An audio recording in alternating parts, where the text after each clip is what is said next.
Arrogance typically enters a room before truth does, and it rarely announces itself honestly. It arrives draped in medals, expensive tailoring, polished shoes, and the expression of a man who has spent too long believing that rules were written for people of lesser rank, lesser power, and lesser importance. That was precisely what walked into my courtroom the morning Lieutenant Colonel Stephen Mitchell stood before me. He was 46 years old, broad-shouldered, perfectly upright, dressed in full military formality, with ribbons stacked across his chest, and the cold, contained expression of someone who had heard yes from far too many people who should have said no. He brought 2 lawyers with him, and the settled confidence of a man entirely unaccustomed to being challenged. On paper, the case read as a traffic matter: reckless driving, excessive speed, evading police, running stop signs. Those are precise terms, but they do not carry the weight of what actually took place on that January night in Providence. They do not show you a residential neighborhood where children ride bicycles and families walk dogs. And the biggest concern after dinner is usually whether rain might arrive before morning. They do not show you a white BMW traveling at 3 times the posted speed limit through that neighborhood. They do not show you an officer performing her job, while a man with rank and entitlement decides she is beneath his attention. The officer who had conducted the stop was Angela Martinez, 29 years old, 5 years on the department. Before becoming a police officer, she had spent years as a social worker helping abused children navigate a system that moved slowly. She made the change after losing one of those children to delays the system produced. She wanted authority to intervene more directly. I had that detail in the file before she ever took the stand, and it told me something useful about her. People who have already looked at genuine harm up close do not usually fold under disrespect. They have a clearer sense of what danger actually looks like. The file also told me about her husband, Sergeant James Martinez, 31 years old, 3 tours completed in Afghanistan. He came home alive, which is how people describe that outcome when they cannot fully articulate how much a person can lose and still technically survive. James had lost his left leg. He returned with nightmares and the heavy private damage that war keeps extracting long after the uniforms have been folded and stored. Angela worked extended hours to cover treatment, medication, therapy, and the ordinary financial weight of holding a wounded life together across years. That history mattered to me. When men accustomed to dominance want to establish superiority over someone, they go looking for the nearest tender place and press on it deliberately. The incident occurred on January 25th, around 8 in the evening. Angela was on patrol near Lincoln Park, a residential stretch where the posted speed limit was 25 miles per hour, and where any driver paying attention understands to slow down. A white BMW came through that area traveling at an estimated 75 miles per hour. 75 through a neighborhood where children live and where people step off curbs without anticipating that death might arrive in a luxury sedan. Angela activated her lights and siren immediately and gave chase. The BMW did not reduce its speed. It accelerated. It ran 2 stop signs in succession and continued for 12 blocks before finally stopping. Angela approached with professional care, hand positioned near her holster, because officers who stay employed long enough learn not to romanticize traffic stops. She reached the driver's window and found Lieutenant Colonel Stephen Mitchell looking at her as though she had personally interrupted something important. She requested his license and registration. He did not comply. Instead, he wanted to know whether she understood who he was. Then he wanted to know whether she had any concept of what military intelligence officers actually do.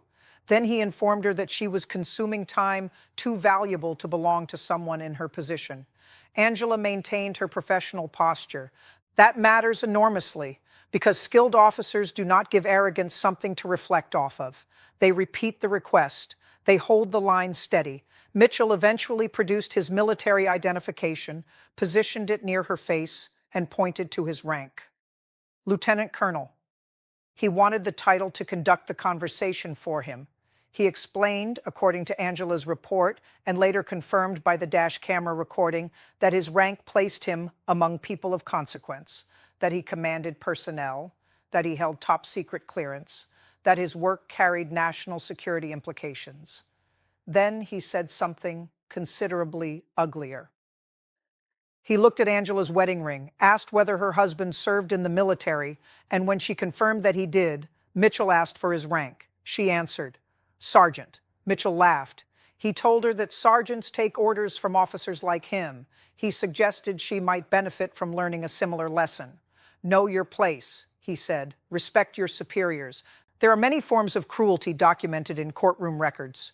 That particular one settled heavily on me because it was not merely arrogance in the abstract. It was targeted.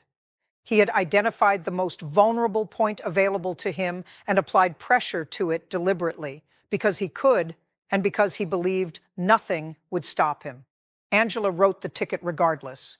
Her report noted that her hands were shaking, but she wrote it. That is what courage looks like in its most ordinary form. No speech, no audience, just a woman completing the task in front of her while a man attempts to use his prestige as a weapon. When she handed him the citation, he tore it in half while she watched, dropped the pieces on the ground, and told her one phone call would make the entire matter disappear. He warned her she would regret the inconvenience she had caused him and suggested she would be better served worrying about her broken husband rather than interfering with officers of genuine importance. Then he drove away slowly enough to ensure she had time to watch him leave. She collected the torn pieces and preserved them as evidence. By the time the case reached me, the file was substantial. Radar readings, dash camera footage, witness statements, the torn citation fragments in an evidence bag. Angela's written report was clean, chronological, and restrained almost to a fault. She did not editorialize. She did not perform outrage. She arranged the facts in order and allowed the ugliness to speak for itself. I appreciate that quality in an officer. It gives the truth room to stand on its own. At 9:15 that morning, Mitchell entered my courtroom in full dress uniform. Not civilian clothing, not professional restraint, full visual authority. Rows of ribbons, polished brass, aligned badges, 2 lawyers in expensive suits positioned on either side of him. That presentation was not accidental. Men like him understand the language of appearance. He intended to arrive already wrapped in the visual argument of his own defense.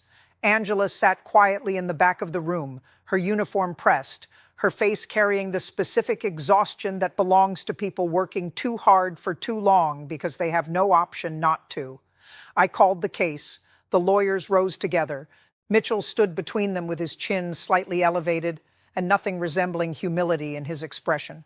Not outright hostility, something cooler. The particular expression of a man who regards the entire proceeding as an inconvenience generated by people too small to appreciate who he is. Angela testified first.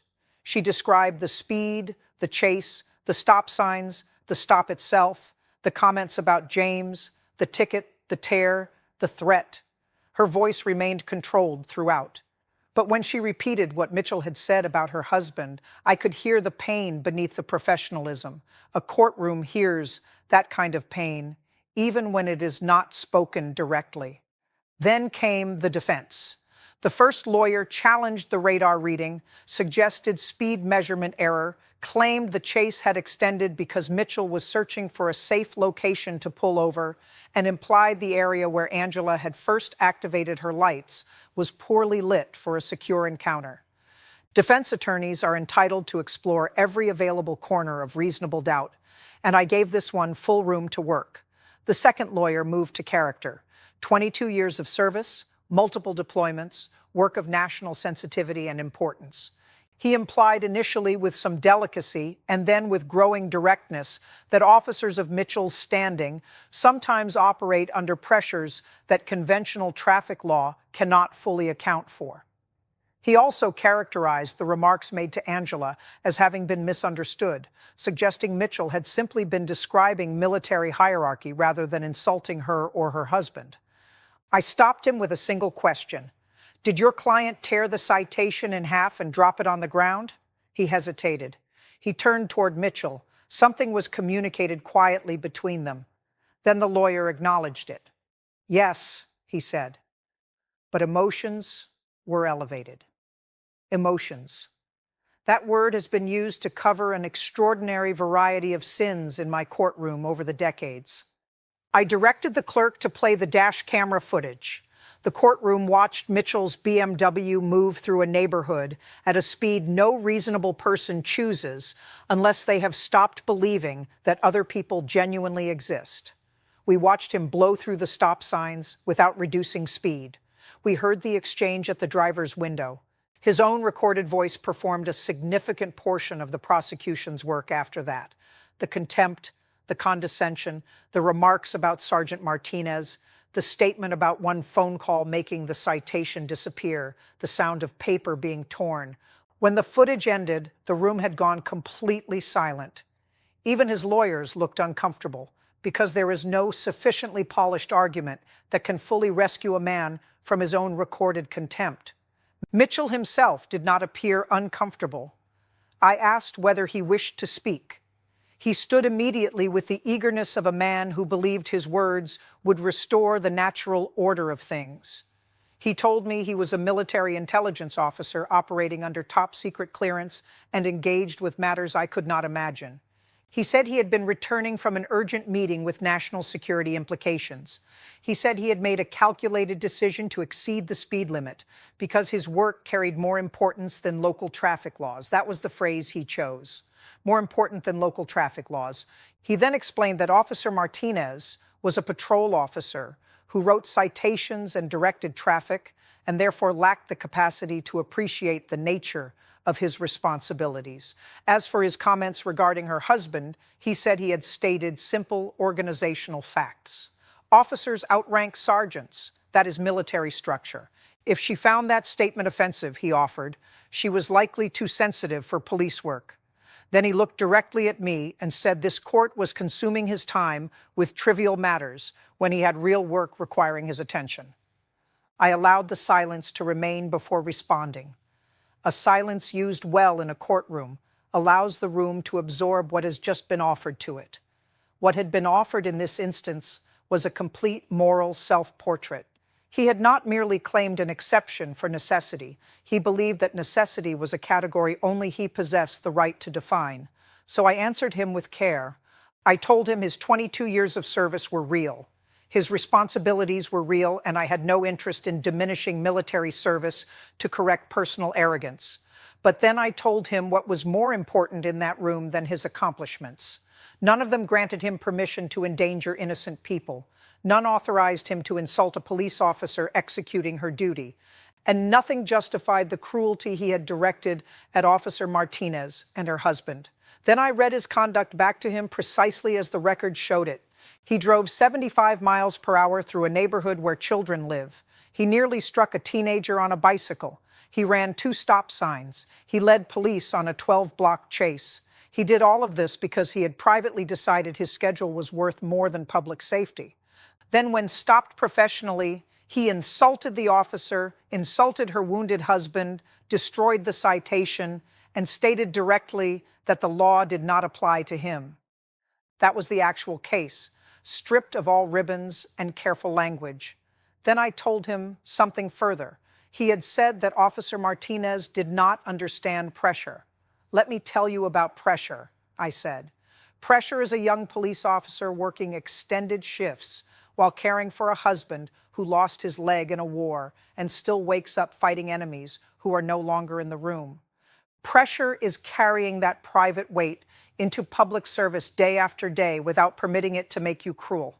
Pressure is not having a classified clearance.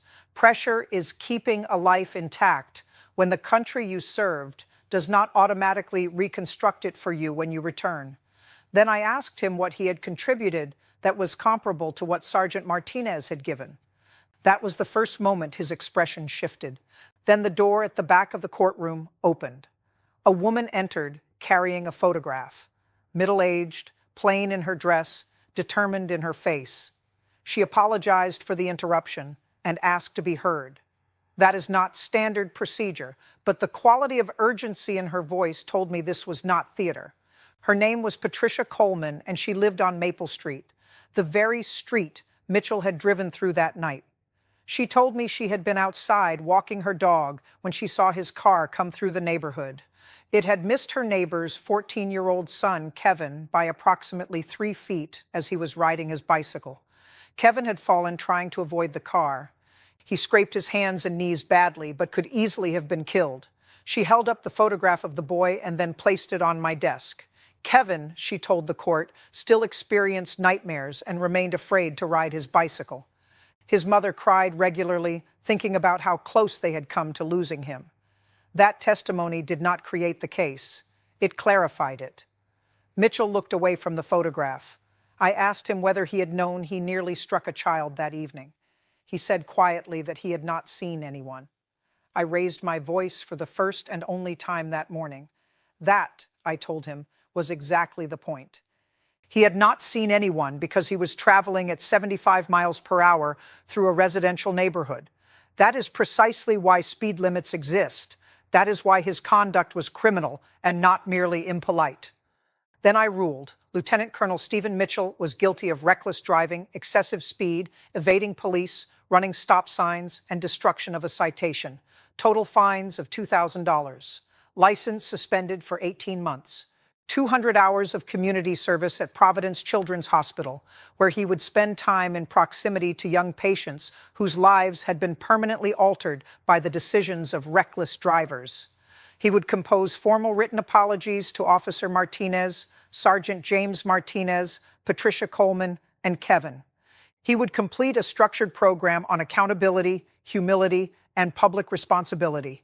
Failure to complete any single element would result in custodial consequences without further negotiation. Then I addressed Angela directly.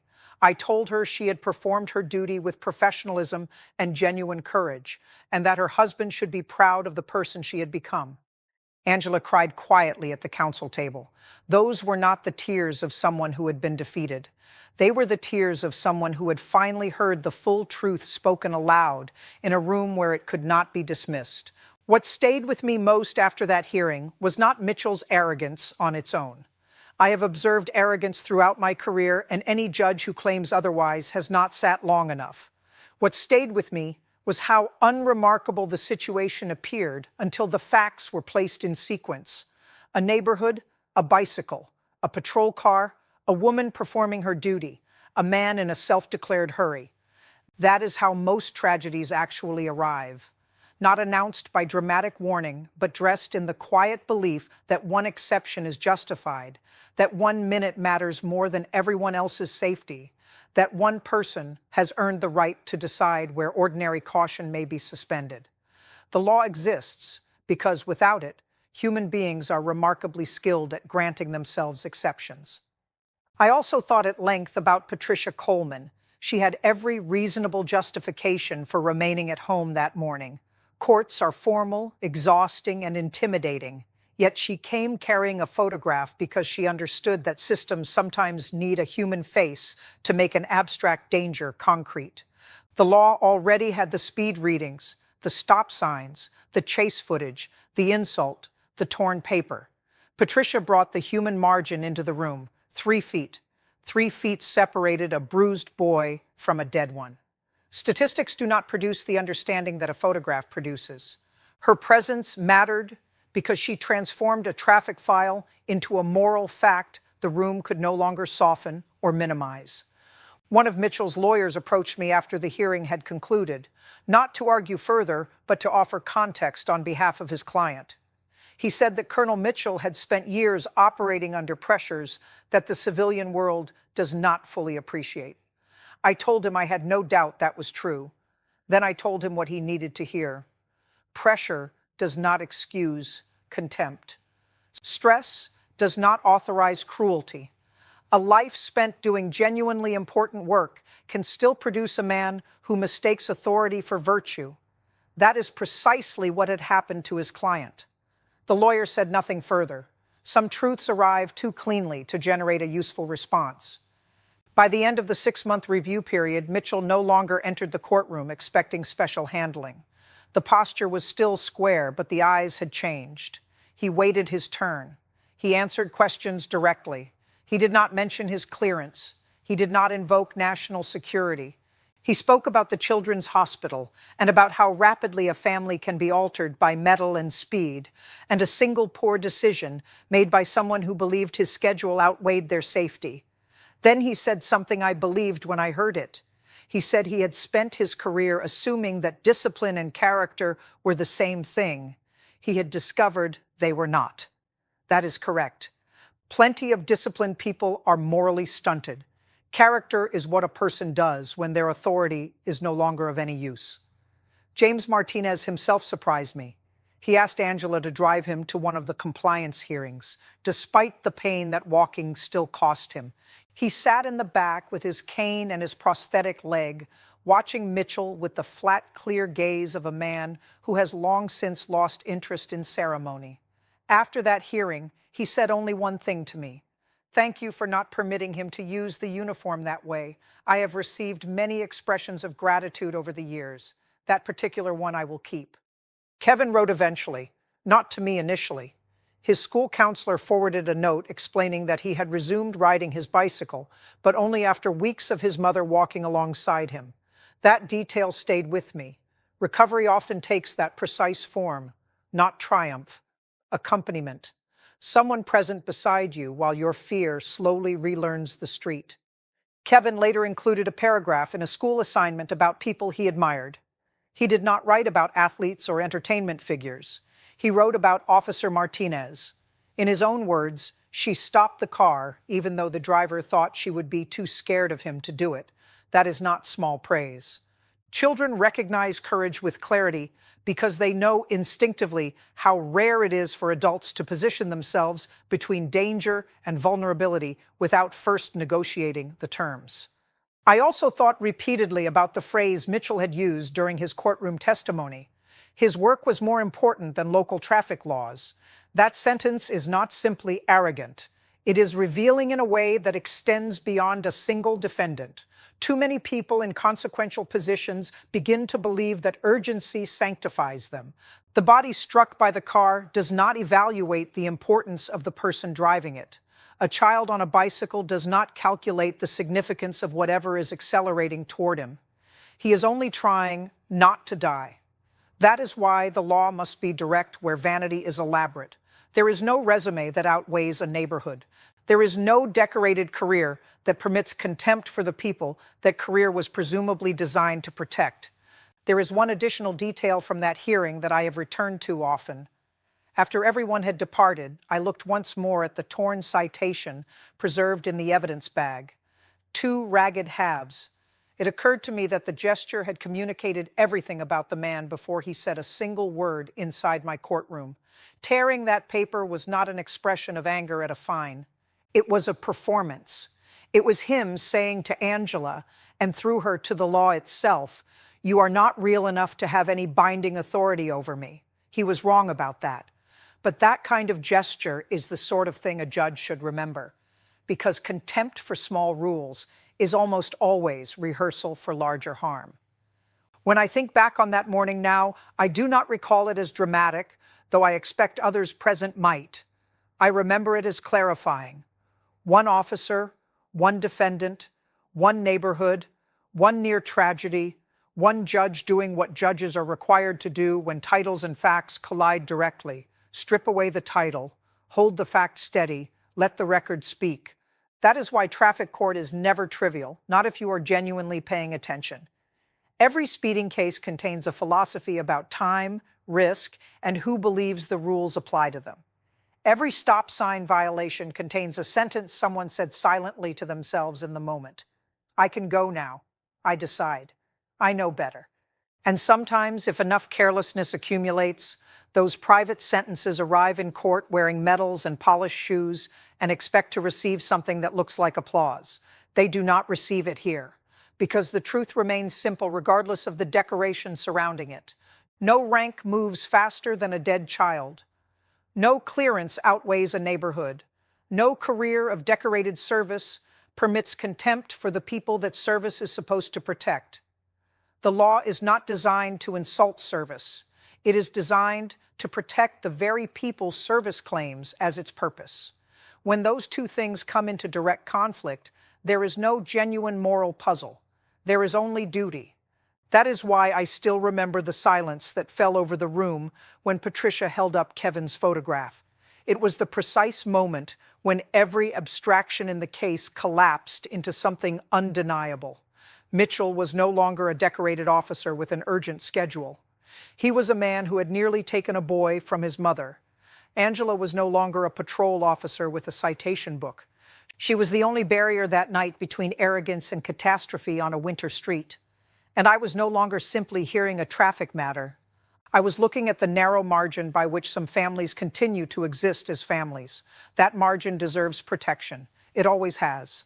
That, too, is part of justice.